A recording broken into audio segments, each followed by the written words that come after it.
We are back with season 2 of the podcast. That's right. We're having a new season. And I'm back for a little bit, even though I told my ACL. But today we have a special guest, David, the real Matt White. You might know him from some of the refuting videos you've seen on YouTube or from Jay Dyer's channel as well.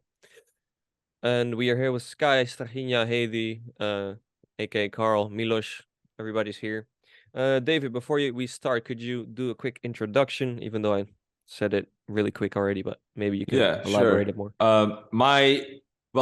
David the Real Medvai is kind of like my old channel name, but my channel name is David Arhan, and I do videos on 95% of my videos are on Orthodox theology. Pretty much I try to go, whether it's in depth, whether it's on the basics, I like to focus on various different topics that are relevant to a lot of people. I've done videos on icon veneration. I've done, I think, 3 videos on icon veneration. I've done multiple videos on the Trinity, multiple videos on Christology, multiple videos on church history, videos on the Filioque. And one of the reasons why some people, I suppose, like me and dislike me, well, I guess, or is it better? But yeah, like or dislike me is because of a certain playlist I have that is specifically on the Monophysite controversy.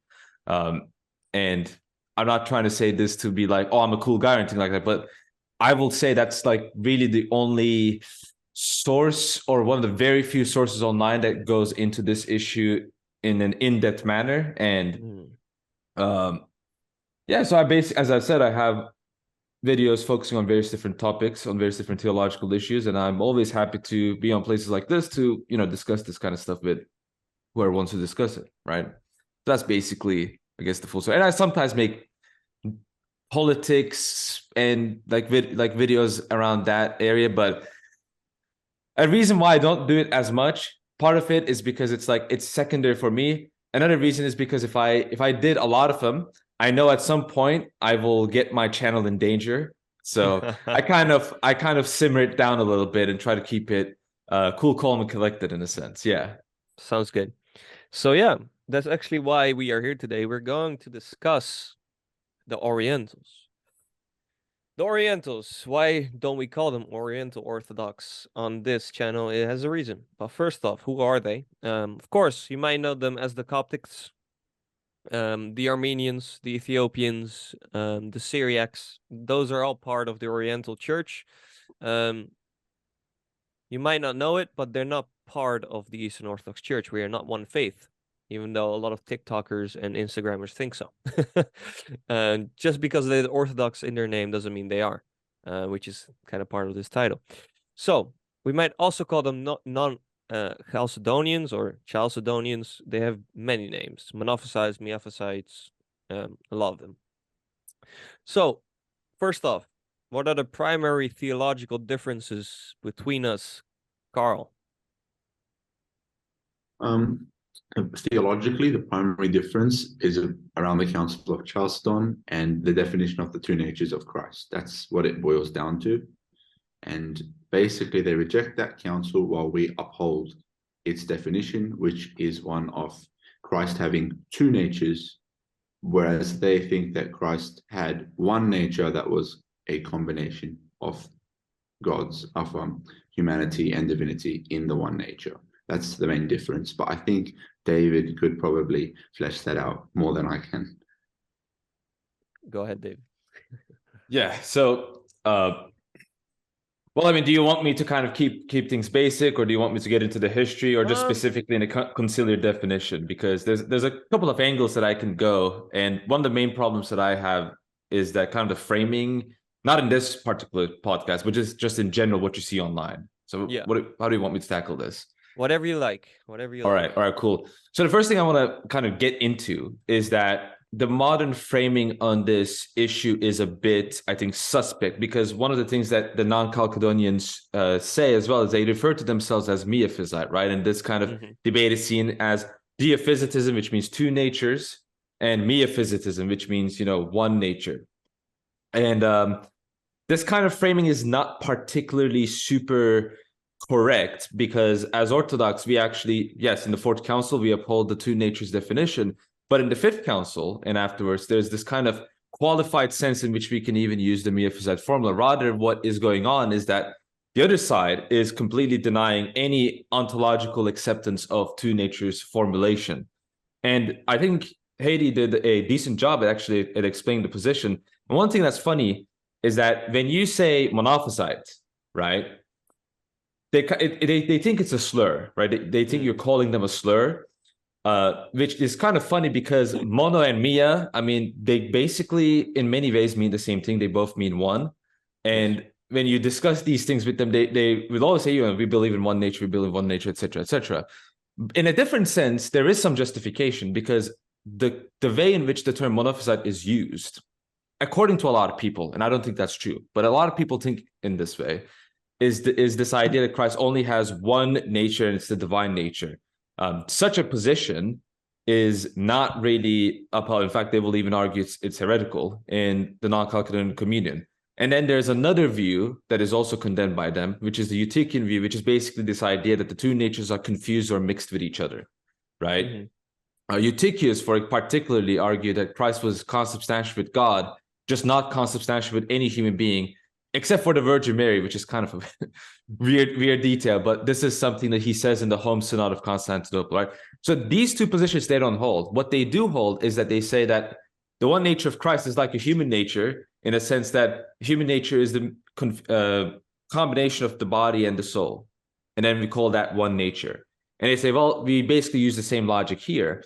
And one argument they use against us, and this will kind of give you an idea of where the separation occurs, is that they say, well, if you say that there's a union of two natures, and then you say there's two natures afterwards, well, there's not really a union, because they say union means becoming one, right? It's making something one. If you still say it's two afterwards, that's kind of defeating the point according to their perspective. Yeah. The problem with that perspective, one of the problems, is that doesn't really match well with Trinitarian theology. I mean, you don't really, we believe that Trinity is, there's three divine persons, right? There's a triad, but it's also a monad at the same time. Mm-hmm. We don't, they themselves won't say, well, there are three gods, for example. But if you kind of follow the logical train of thought, I mean, if you're speaking about, I mean, how can the Trinity be united if there's three persons by that logic, right? So we don't hold unity and plurality in tension. And this is kind of one of the key, points that I think we're divided on. Severus of Antioch, who's basically the Thomas Aquinas, says duality is a dissolver of unity. Basically, the moment you speak of two, you're just speaking of separation always. Whereas we say, according to the Fourth Council and the councils afterwards, is that while we say that there's a union of two natures and Christ is in two natures after the union, the natures are undivided, right? They're inseparable, they're unconfused, they're not mixed with each other, right?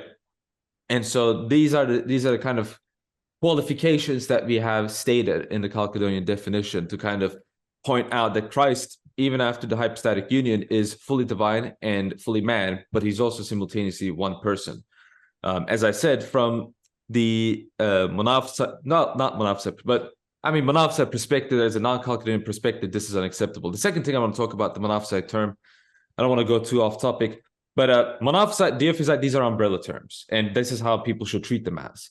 Diophysite just means two natures, right? Nestorius is a diophysite. He believes Christ has two natures, but Nestorius doesn't believe the same thing we do, right? We have a different understanding of Christ being in two natures. We don't believe Christ is two separate concrete actualizations or anything like that. We don't believe he's two persons. We believe he's one person, and we believe that two natures are united in his person, right? Hypostatically, that's what it means. So this will be, some scholars refer to this as the Cyrillic Chalcedonian position, which I think is a good term, or Orthodox Christology, you could call it as that. And monophysite, it has, Eutychianism, it has Severus's Miaphysitism, so it has views that agree that Christ is one nature, but also views that are incompatible with each other, right? Yeah. So that's what those terms mean. They're umbrella terms, basically. And some people don't treat them as that, and kind of causes some confusion that is quite unnecessary. That's when I say monophysite, I don't mean that they are like they believe in the same thing Eutychius believes, even though I can say that in a sense because they kind of defended him, but that's a bit of a historical detail that I don't think it's too interesting, but still. Yeah. Do they believe that human divine nature, that one nature, is uncreated or created? Yeah, that's an excellent question, because that's the question that Ignatius of Jerusalem asks in his Against the Monophysites, and this is an argument that Saint Maximus the Confessor makes against monothelites, and I think even Saint John Damascus makes this similar, like asks this similar question, because from a certain standpoint, it sounds kind of, it sounds like it kind of makes sense, right? I mean, it's like human nature's body soul combination. We call that human nature, and it's like, oh, that kind of makes sense, but we still distinguish between the two, and that's the key point: is that body nature and soul nature, they're still distinguished with each other even after the union. And so, if the one nature is both created and uncreated, then the reality is that there are two natures. And so the point with this question is that, well, if it's created, it's not divine. If it's uncreated, it's not human. If it's both, then you have two natures. And then you're basically admitting our position, right? And that's kind of the interesting part of this kind of debate, is that this kind of understanding of strict unity puts you into certain difficulties that you have a hard time dealing with. One thing I want to add is the example of John Ascutzanges, who is a 6th century monophysite, I believe. And Johannes Zakuber talks about him in his The Rise of Christian Theology and the End of Ancient Metaphysics. He makes he kind of talks about him, and John's main point is that, well, if nature and person are the same, and there's no difference between the two, and there's this kind of definition of oneness and all that, then why can't I apply that to the Trinity, right? He basically argues, well, if Christ has to be one nature to be one person, then can't I say that because there are three persons in the Trinity, there are three natures and three divinities and three gods? And that's precisely the argument that he makes.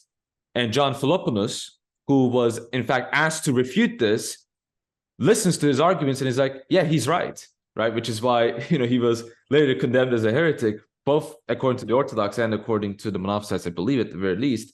But there is that legitimate problem, right? Is this confusion of nature and person is what leads you into this kind of problematic views of the Trinity. And Zakuber talks about this history. I forgot his, I think he's a Syriac chronicler in the 12th century, an Armenian chronicler. And he points out, this historian points out, that because of this, many monophysites became Orthodox because they realized that there is this kind of intrinsic connection between Trinity and Christology.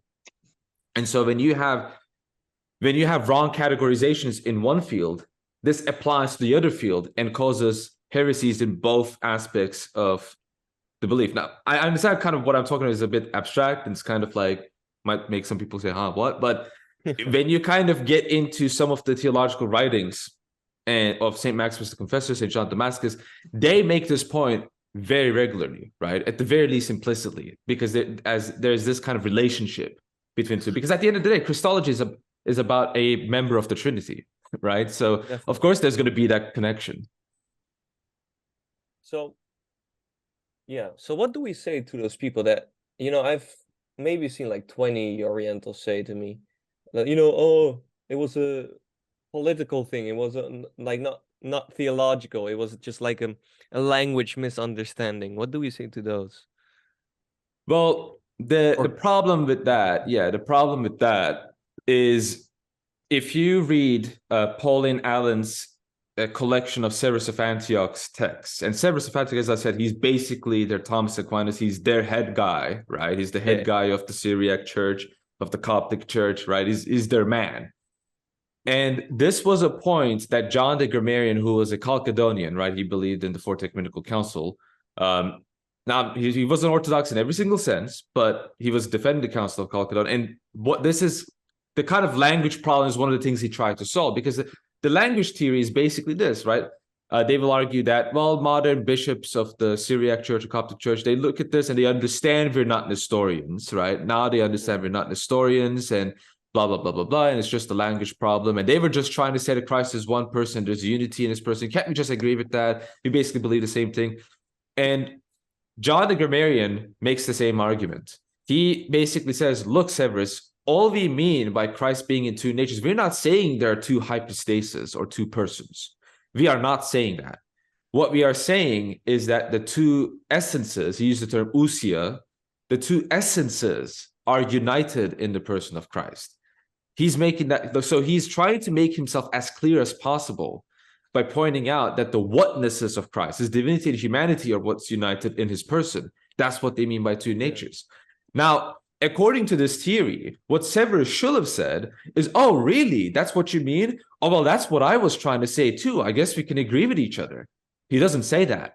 What he says is that that's heresy. He says that doesn't make any sense, because if the two natures in that sense, if the two essences united, then, well, all the essence is a collection of particulars or collection of hypostases. Then you're saying that all human beings became united with all the divine persons in the person Christ, which doesn't make sense. That's exactly the argument he makes. Mm-hmm. So, and the reason why he makes that argument is because he has this kind of Aristotelian idea of particular and universal. And this is kind of important too, because Severus makes it very clear that ousia just means universal, and a universal is a collection of particulars, and a particular is a hypostasis, right? So when you say there are two natures or hypostasis, then you're basically saying there are two particulars, which means there are two persons, right? And so Severus instead argues that there are two particular natures, divinity and humanity, and they become one particular in Christ. That's basically his view. But the kind of problem, one of the problems with this is that, well, in his Aristotelian system, there's this substance-accident dichotomy. And he is very adamant to admit that, well, the human hypostasis particularly is a special one. That is, it's not self-subsistent. That is, it doesn't exist by itself. That is, it's not a person, right? It's not a prosopon. It's not a person of its own. In Aristotelian definition that he uses, that means that Christ's humanity is an accident. And so what's interesting is that the understanding of monophysitism that they kind of reject, well, it actually leads to that. It precisely leads to that conclusion, right? So that's one of the ways that you can kind of take it. Another way you can kind of take it, and this is a point that it's a book called Three Monophysite Christologies. Mm-hmm. And I will recommend that book. It's a good book. One of the points that Severus makes, and this is something the author points out. Oh, it's by Chestnut, right? Roberta Chestnut. She points out that for Severus, a non-subsistent hypostasis is not enumerated, right? It's not numbered in a sense, and it doesn't have any active properties of its own. What does that mean? It means that you cannot really properly speak of a human will or a human mind, a human energy of Christ. And this is a very important point, because if you read Christ in Christian Tradition by Aloy Grillmeyer, particularly Volume 2, Part 4, he quotes Dioscorus saying that, and this is very interesting, very few people make this point, Dioscorus doesn't just say Leo is wrong because he believes there are two natures. He says Leo is wrong because he believes that Christ has two properties and two energies. Right? And this is the main point of the Sixth Ecumenical Council, that Christ has two properties, two energies, and two wills. Dioscorus is saying, no, that's not true. Severus is saying in many letters very explicitly that we cannot speak of Christ having two wills in any sense, right? He basically says that when there is one theandric energy in Christ, he says this in text 26 of the Paul and Allen Connection. He says, when we say there's one theandric energy of Christ, we understand it to mean as an abolishment of all duality. No duality, none at all. So no two wills. Christ doesn't have two wills either. So guess what? It's not just the Fourth Council or even the Fifth Council they don't accept. It's also the Sixth Ecumenical Council. And I guess this is a bit off topic, but I want to make this comment about the Miaphysite point. The Fifth Council makes certain qualifications about the one nature formula. Precisely, the term is one nature of God, the Word incarnate. Now, the source in which this term is from, people think it's from St. Cyril of Alexandria, but actually, the first one to really use it is Apollinarius of Laodicea. And certain of his writings were forged to be pretended to be from St. Athanasius and from other saints as well. And this is why St. Cyril uses them, because he thinks that saints use this kind of language. But the reality is actually Apollinarius's followers forged it, right? So even the formula itself doesn't come from an Orthodox source, right? It becomes used in an Orthodox faith with certain qualifications. For example, the one nature that is in flesh is divine nature, and in flesh, the term in flesh signifies that the divine nature is, is humanized. That is, it gets united to a human nature. So there's two natures. Another interpretation is you can say one nature of God. The word, well, in a sense, you can kind of understand as well maybe one person, right? Maybe there's this kind of idiosyncratic language where we can understand nature to mean within that context to just mean person, right? Not every single time, but just kind of in that specific context, right?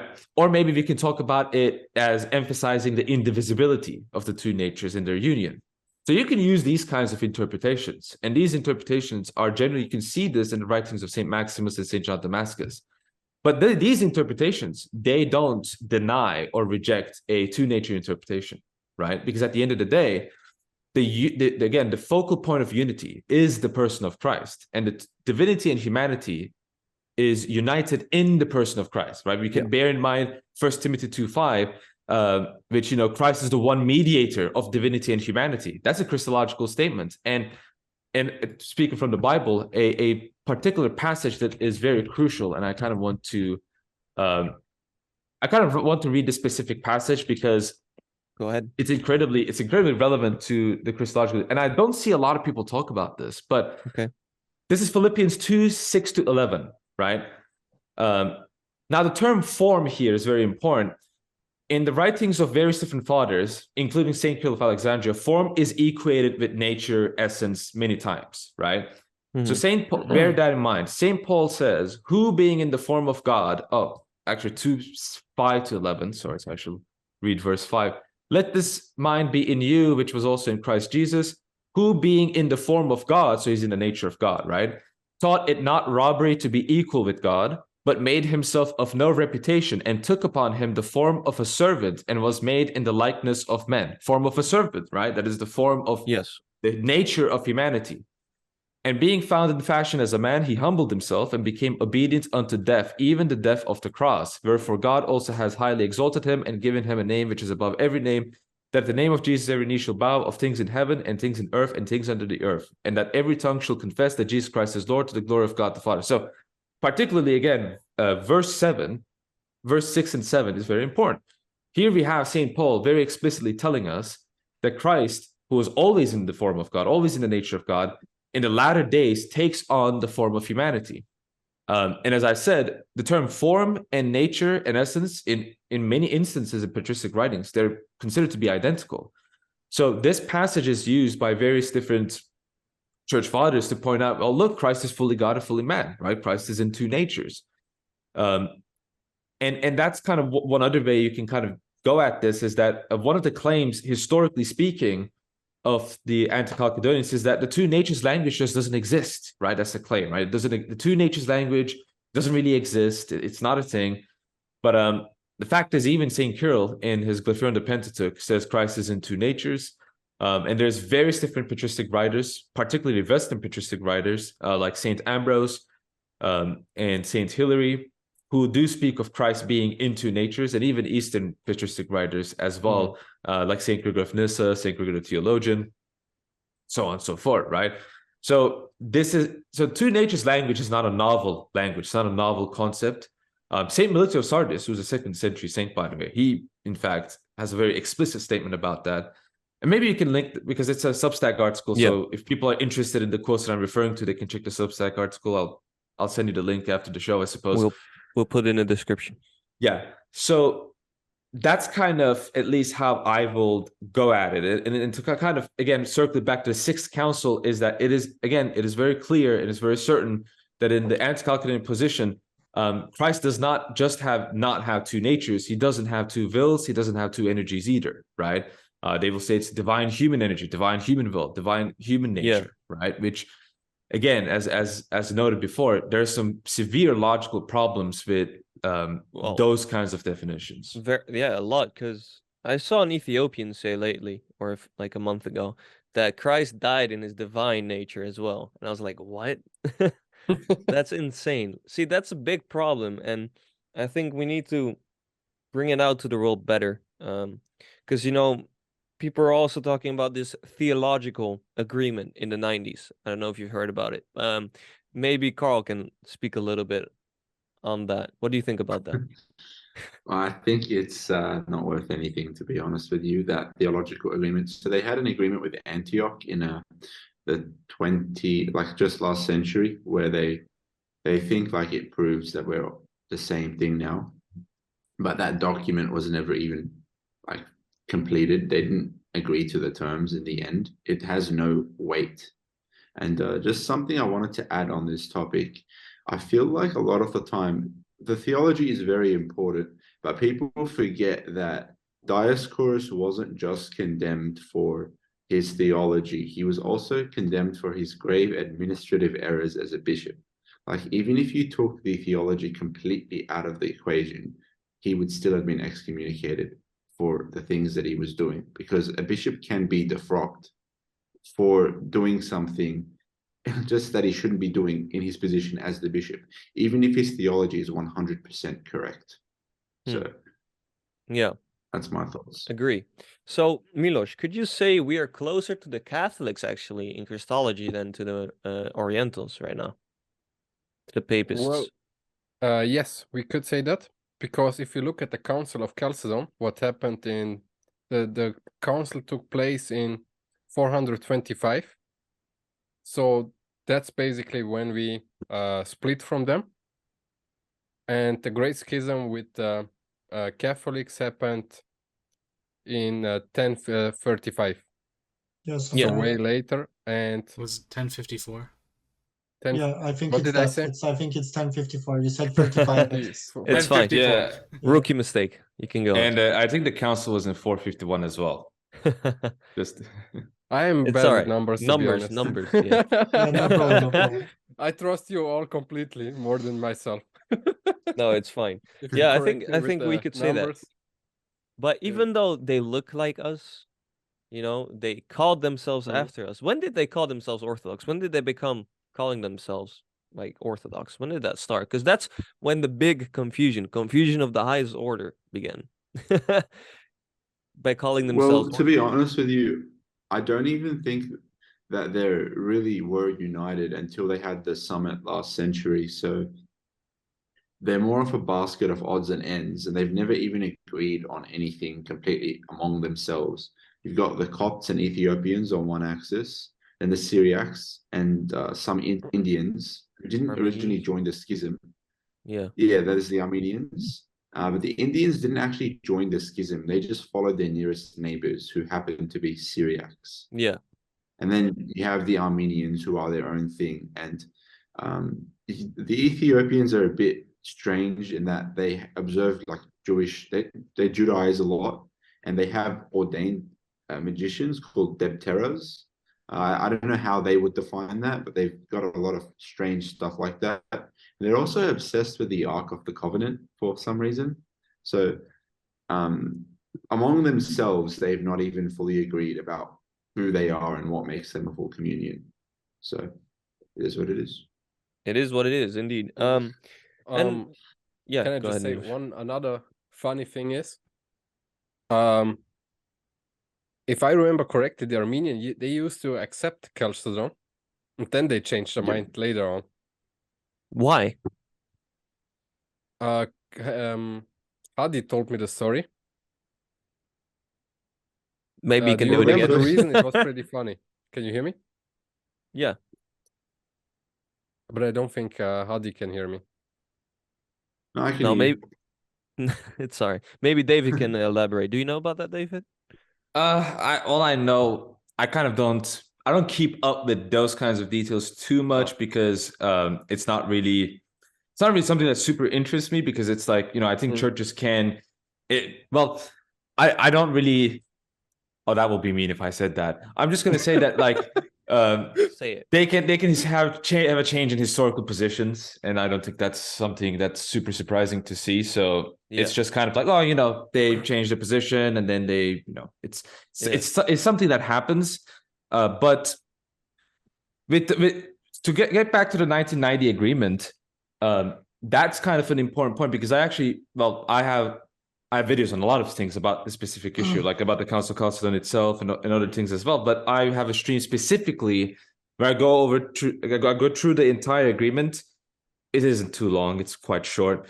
And I agree with Hadi. It is certainly it's a nothing burger. It doesn't really apply. It's not something that we really. It's kind of just a document that exists, right? At the end of the day, and the bigger problem though is that a lot of the points and the theological points are just too vague. They don't really answer any questions. A lot of people think they answer questions. Right? It's the perfect bureaucratic paper. It's a perfect bureaucratic paper because a lot of people think, oh, it answers so many things. They agree on the terms. But when you look into the substance of the issues, there's really no actual even debate. Like I can't even say agreement because there's not even a possibility of agreement. There's just not even any discussion of the actual dividing points. They just say, like, the paper just says, oh, you know, as Orthodox, we accept the term meaphysis. Well, good job. You know, we already said that in the Fifth Ecumenical Council. Like, you don't need to say that, right? It's like, oh, you know, as the Orientals, we are fine with, you know, when we look at them using the term two natures, it's like, we understand that they're not Nestorian. It's like, okay, that completely undermines your entire apologetics against us for the last, like, what, 15 centuries. So it's kind of confusing. It doesn't really say much. It doesn't really get anywhere. And that's kind of the biggest problem with the paper, I will say. That's one of the biggest reasons I will say it's like, don't pay too much attention to it. And it doesn't really apply because I think a lot of the theologians in there, I mean, it's not as if it's like all the bishops came together and they're like, oh, you know, let's shake hands. At the end of the day, the schism still is the case, right? But it still exists. what baffles me is how can you call yourself a theologian and agree on these things? Like, what's the whole motive? Oh, well, you know, people like to talk about the politics of these things. I mean, if anything, that's where the politics enter, right? There's this kind of politics of trying to have some kind of union for the sake of union. Is it because partly like Antioch and different jurisdictions, like the Egyptian ones, for example, are in Muslim countries, like majority Muslim countries, so that they think if we stand together, we can be stronger.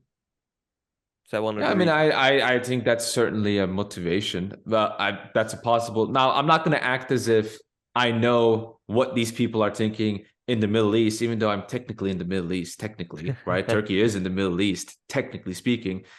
But I don't know exactly what's going through their minds. But I think that is certainly a very good assumption to make. It's a logical assumption. It makes sense.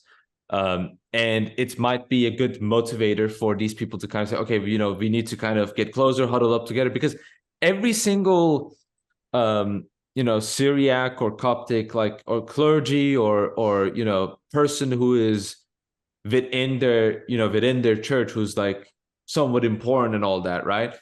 Every single time they always say, let's, these are difficult differences. It's like, we have bigger fish to fry, right? We have bigger fish to fry. Yeah. The problem with this kind of understanding and mentality is that eventually you're basically denying the truthhood and the Catholicity of your own beliefs and faith in order to maintain the Catholicity and the truth of your own faith to the future. You're already sacrificing your own faith.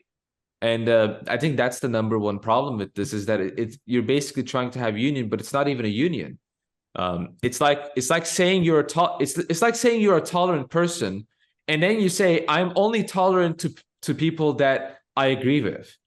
Well, then you're not tolerant, right? I mean, it goes against the very definition. It's the same thing, right? It goes against the definition of union. It's like you're supposed to have the same faith in order to preserve the truth. If you change your beliefs, and if you unite with a false belief, then you already have ended yourself. You don't need to have a Muslim threat. You already you're a threat to yourself at that stage.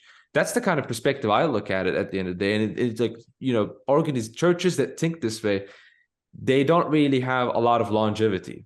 And it can apply to, our churches, it can apply to their churches. I will say the same thing. I think it's just a matter of fact. And this is precisely why the theological differences are not only important, they need to be taken more seriously, and they need to be taught about in a more mature way. I think the way a lot of people treat it is like they treat it again as slogans, right? Oh, St. Cyril says Christ is one nature. You know, that means we're right. The fact is, this issue is so complex. We could talk about this for like 2-3 hours. We will still not get into the entire thing. No, It's a very very big. difficult, it's a complex issue.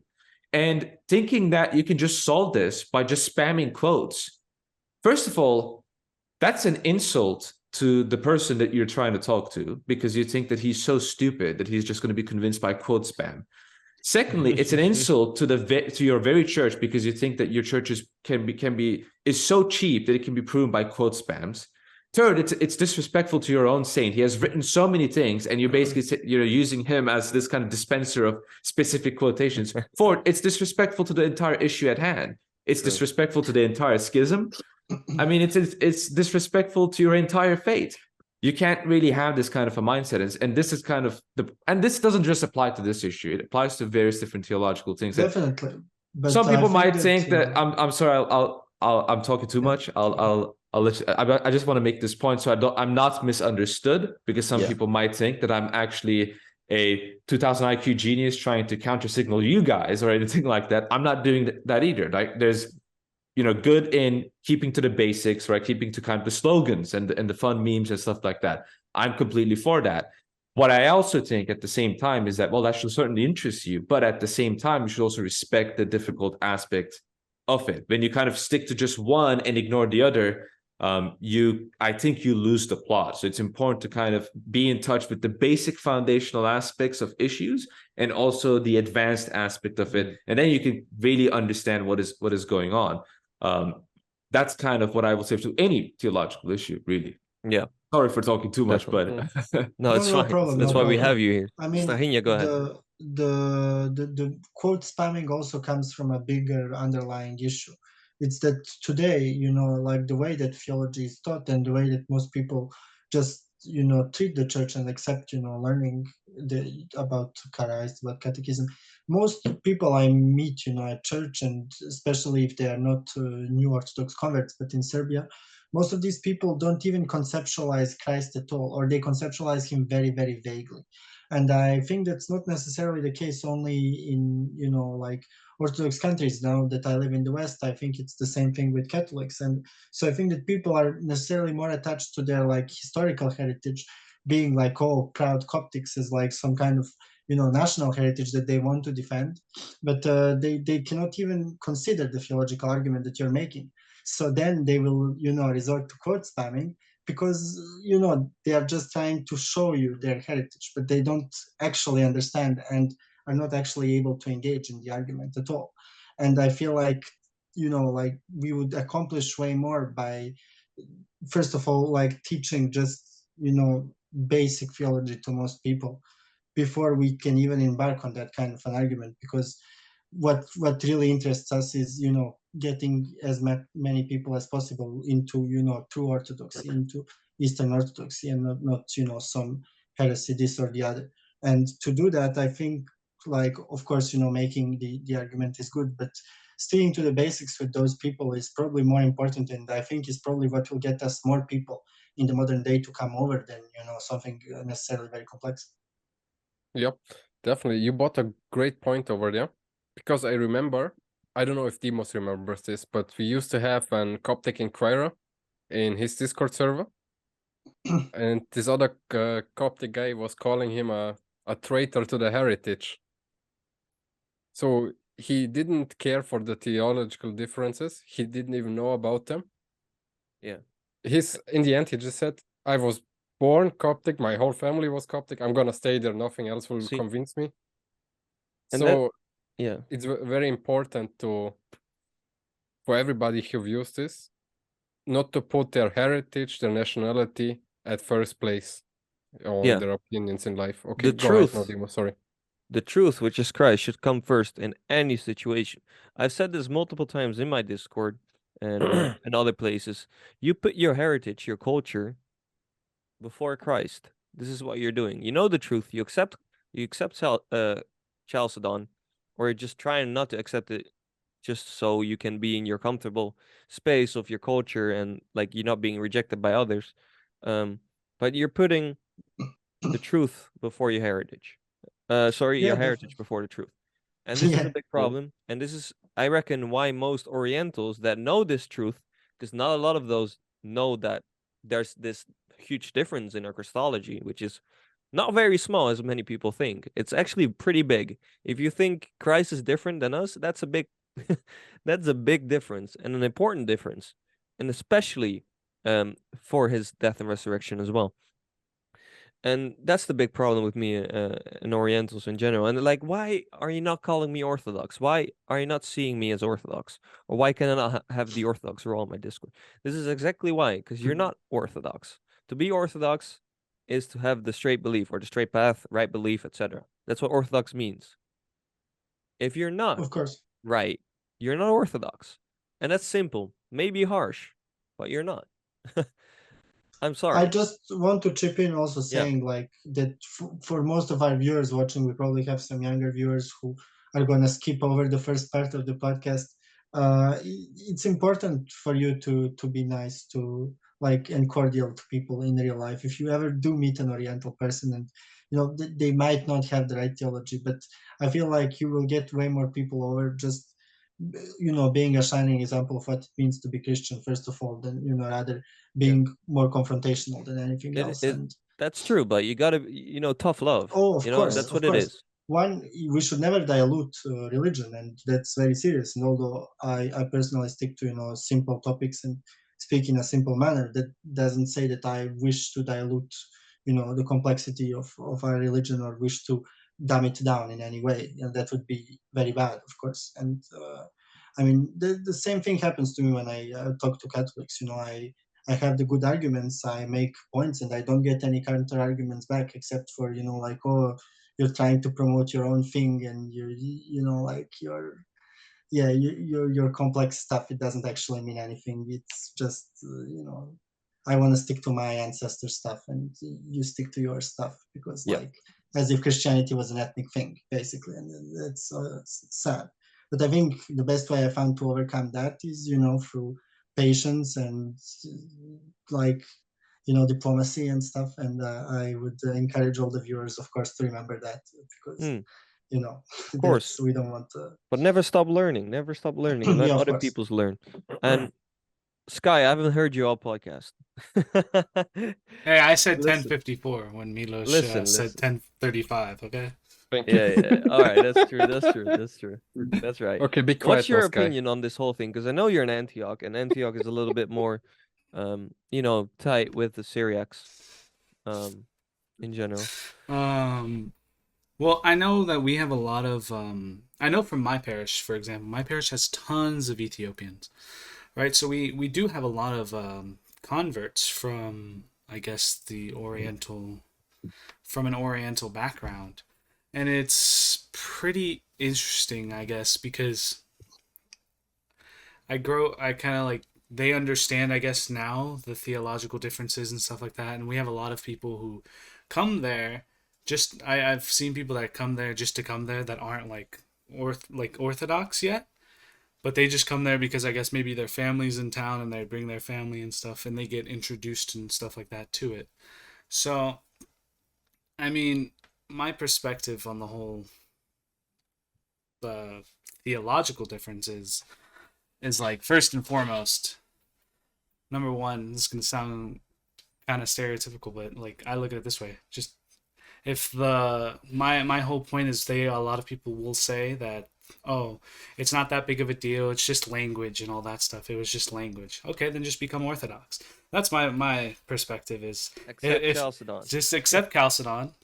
Number one, accept Chalcedon, and then after that we can move on to the other ecumenical councils, and you can just accept all that. And like, let's not forget Dioscorus and Severus, that they must get rid of them. Well, I think that's the biggest issue, is that they don't want to stop. I feel like if it was just theology, they would have already done so. Exactly. They don't want to stop venerating Dioscorus as the champion of orthodoxy, and Severus also. So they just won't do it. They won't do it for that reason. Yeah, and I mean, I would also like.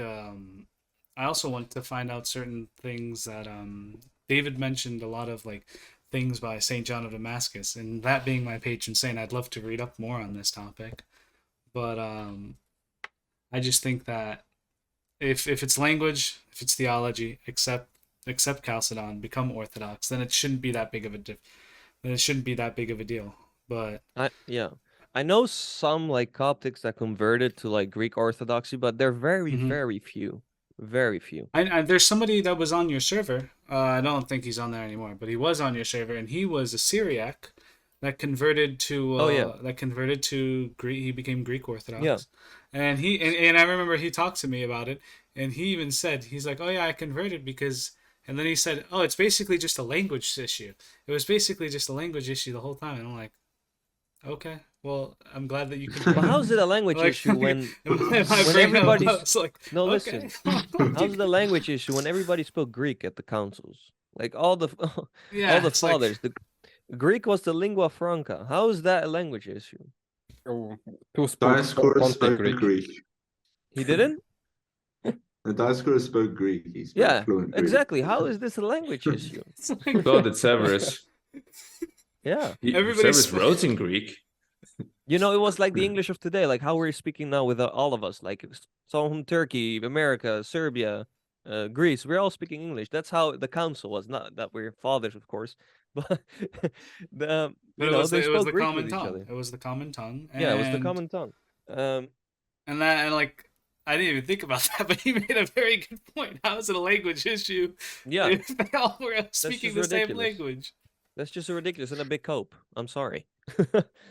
Anyway, yeah, of course. Now they are gonna make, obviously, like in the comments, probably counter arguments that the conceptual way we conceptualize things, like for example the way that you would conceptualize Christ, is linked to like how our language describes things, and like this argument can go on and on and on. But as we already said, it's just people sticking to some heritage that they have that they feel insecure about. They feel like they don't want to let go of it, and then they're gonna argument that in forever, and like they will always find things to say. But I think that funny topic to touch on with the Orientals is that I've seen the Ethiopian churches now just canonizing weird people as saints, and like allowing weird churches in America.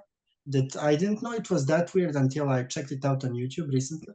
That's not the only issue with the Ethiopian church. They have more issues like Jewish laws and a lot of Jewish I know personally a lot of like Ethiopians that just don't eat pork. Like they don't eat pork. See, that makes no sense because that's imported from the Jews, basically, from the Old Testament law, of course, Leviticus, which is not Christian at all. So I don't know how they have that. Like, it's some of these issues that need to be resolved before we can get unity, of course. But the biggest difference, of course, is Christology. That's the biggest. But I think an even bigger issue than except the Jewish diet they follow is they have these positions about what are they called? Somewhat like magicians. The Book of Enoch is canonical. No. They have 81 books. I'm not books. I'm talking about the magicians. The Ethiopians also have in their culture. Yeah, they assimilated their own cultural practices into the church. Isn't that also against like Leviticus as well? Like if you're gonna follow Leviticus, it also says in Leviticus not to have like magicians and like. It's a lot of stuff in Leviticus, but I want to give it. They call it white magic. White magic. White magic, yeah. Yeah.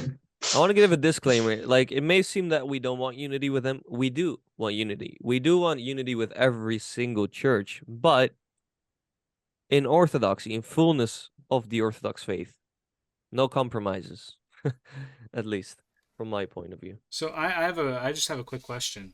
This is just a statistical question. This is for David.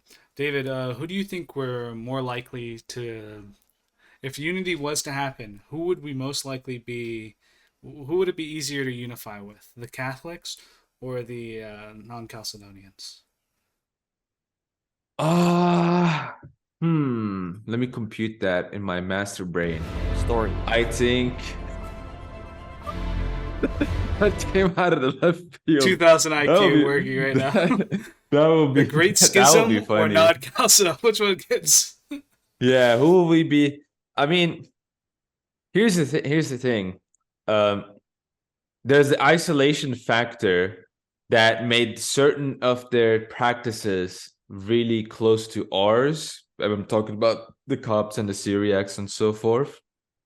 And but Roman Catholics and us, we also share, not in a literal sense, but because we don't have this two lungs idea that Roman Catholics have. It's like, oh, the Eastern lung is also breathing. We just have some minor issue for 1,000 years, right? But it's like, they still have this kind of heritage, I guess you can say, that we both in a way share, and this kind of heritage that the Copts don't have, right? I'm thinking about this in a theological sense, again, the Christological sense, from a heritage standpoint. I mean, in a lot of ways, we share things with Roman Catholics, and in different ways. Even Christologically, we have differences. Now that gets into a bit obtuse stuff, but not in a dogmatic sense, but kind of like things like created grace, right? I'm referring to things like that. But in terms of who are we, I don't think about these kinds of things, because my personal opinion, and I genuinely hold to this, is that I don't really even believe that we're going to have at all these kinds of mass, these churches just saying, oh, we were wrong, we're going to totally unite now. I don't think that's going to happen ever with these big churches and so-called apostolic churches, because we know Orthodox is the only one. So what I think is going to happen is that at most we're going to have a lot of people leaving Roman Catholicism, leaving the Orientals, and becoming Orthodox, and that's kind of the union that is going to happen, so to speak. But if we ignore all of that, I personally think that it's really 50-50. And the reason why I'm saying 50-50 is because we could look at the Roman Catholics and we can say, wow, they do a lot of things that are so very different than what we do. But the fact is, we can say the same thing about the Syriacs. I mean, for example, Syriacs, a lot of them are aniconic, right? They might have images, but they don't really venerate images, for example. Mm-hmm. That's kind of a big deal, right? Or the Ethiopians, right? The way they look at scripture, the way they look at the dietary laws and things like that, the way they have certain rituals, and the way they have kind of these crypto, liturgical roles for Deptera and stuff like that. I mean, that Roman Catholics don't have that officially. Now, some people go, oh, but Roman Catholics totally have it. Okay, but not officially, not formally, right? So, there's that, but then there's the Vatican Bank, and they don't have, there's a lot of these things that both sides just have that are completely out of touch with first millennium Christianity that we, have, because we're the first millennium Christianity, is making me think it's really 50-50. I can't really, it sounds simple for some, the Orientals sound closer to us. Oh, maybe it's the Roman Catholic are close to us. But it's really, there's so many different things that we don't share in common. Well, it's really difficult to answer that question directly. I'm glad you got to think and you got to use all your brain power. Let's let that audience decide for themselves. Carl, do you want to have an ending monologue? An ending monologue. Maybe, yeah, sure. Okay. Go ahead. Thank your time. I just wanted to say that I like David was saying, and you were saying, that we do want to be together, but we can't jeopardize the faith just so that we can be in communion with someone, because then what faith do we share? We don't share the same faith. Yeah. So to be in communion, we have to believe the same thing. And unfortunately, until we actually rectify the issue, we don't have other fish to fry. We only have this fish to fry with you as that group. So we want to be with you guys. We want to be the same church. But in order for that to happen, we have to actually be the same church. So until that happens, we're going to remain as Orthodox, and you're going to remain as Oriental. And that's that. That's all I have to say on the topic. Otherwise, thank you so much, David, for joining us. I think Demos is going to finish this off anyways, but I basically had seen heaps of David's work, and I loved his apologetics. So we reached out to him, and thankfully he said Yeah. yes. Here we Yeah. are. I appreciate you having me here. I'd love to do some more topics if you want to Definitely. in the future. Yeah, awesome. Future Sure. topic filioque. We can talk about that. And Oh, maybe. Catholicism. Let's get We could, yeah, definitely. It's a good one. Yeah. So if you want to know more about this subject and it interests you a lot, definitely head over to his channel, David Arahan. We'll post it in the description. He has a whole playlist on refuting the Orientals. So if that if that interests you, definitely head over. So thank you once again, David. Thanks to the other guys as well. We'd love to have you on another time, because yeah, we've been growing, and I want to thank you guys. I think we reached 3K, so by the time this video goes up, so it's been only I like just remember 2 something months. Yeah. that we didn't mention in the video. What? It's Now's the officially time. the first episode of season 2. We No, I did in said the that in the beginning. beginning. Leave it in for community. No, leave it in. Fine. Yeah, all right. we always have like things to say after the podcast. Thank you, guys. There might be bigger things coming. I'm gonna release Orthodox audiobooks on this channel as well, so that's gonna be something to look out for. Anyway, thank you for watching. God bless, and go to church. Goodbye.